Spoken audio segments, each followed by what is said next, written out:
Okay. Hello, everyone. I'm super excited to be here.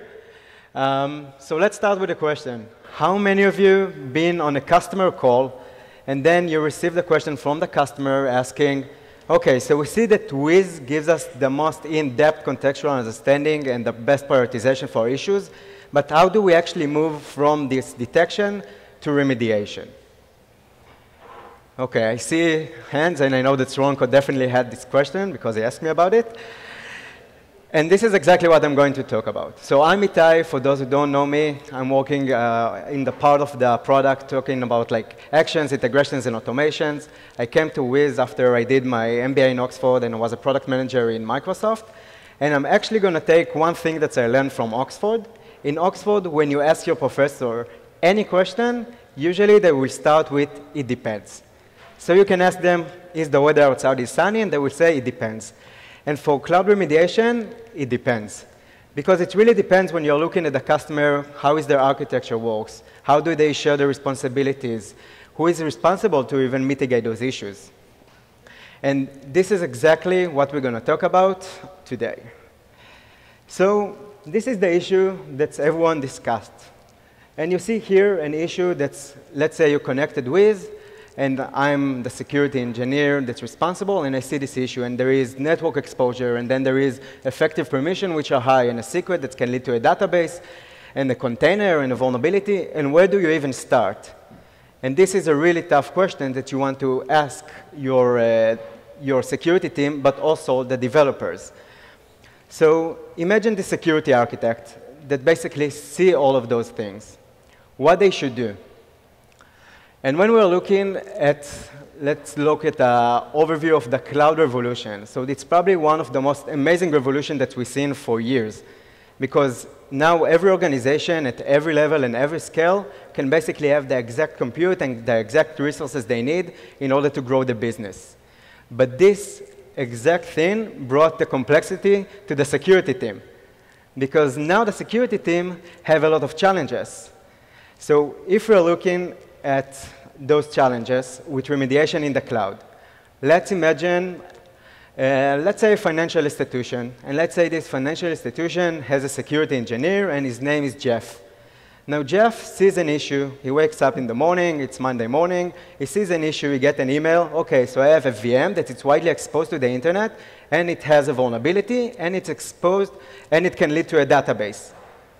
What should he do? So, of course, Jeff by himself, he can't just go and terminate this machine, because maybe this machine, it's exactly the machine that creates the transaction of the money for the customers. So he needs to find the owner. And this is not an easy job, and you can ask Tomer, who is here somewhere. It's really not an easy job. You need to understand exactly who is the owner for every issue that you find.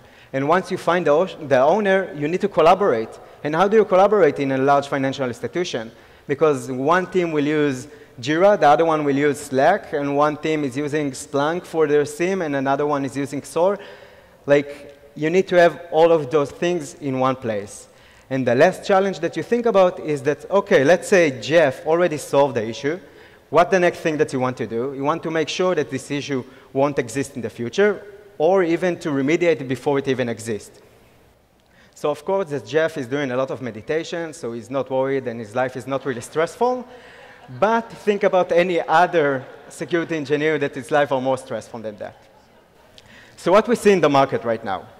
In the market, we see three workflows models that, of course, organizations use in, let's say, a combination of them. So the first one, when they want to do remediation in the cloud, there is the traditional remediation. And this is something that we took basically from the on-prem remediation, which is a centralized team. And this centralized team, it can be the SOC team or the SRE team. They basically triage the alert, and then they find the relevant owner, and they try to solve the issue. The second thing is the shared view. And the shared view means that there is one platform that you collaborate on this platform, and it gives you prioritization. And what we see in the market, that there are different tools per vertical. So you will see identity management, and you will see vulnerability management and configuration management. So basically, every vertical has its own tool to collaborate. And the last thing is when we're looking at the more cloud-native approach, which is a recent approach, shifting left. And shifting left means basically we want to remediate the potential issues before they even get to the runtime environment.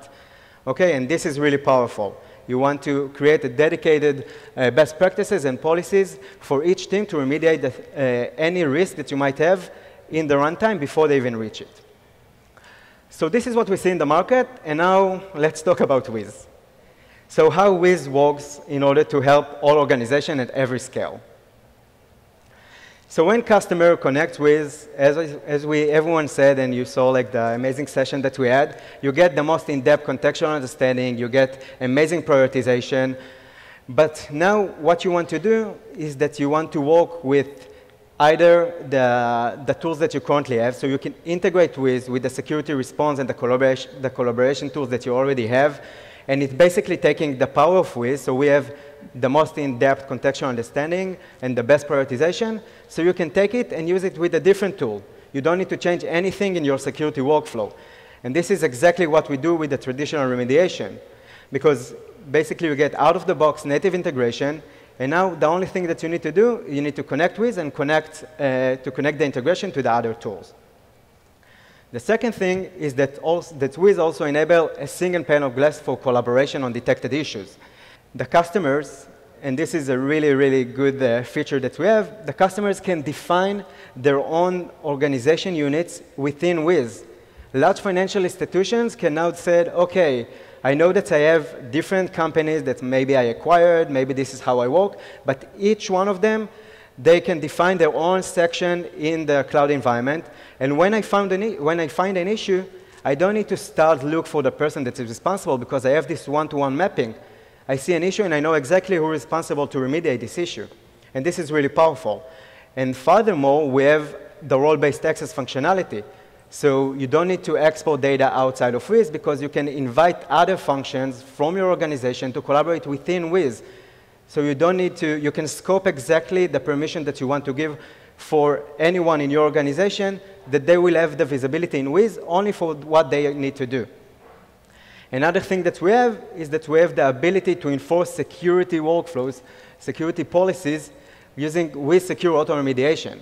So if I'm a security engineer and I know there are crucial misconfiguration that I want to make sure that will never exist in my environment, I can define those secure auto remediation. And because we have the capability of also role-based access integration and dividing the environment per organization, you don't need to have one thing to the entire environment.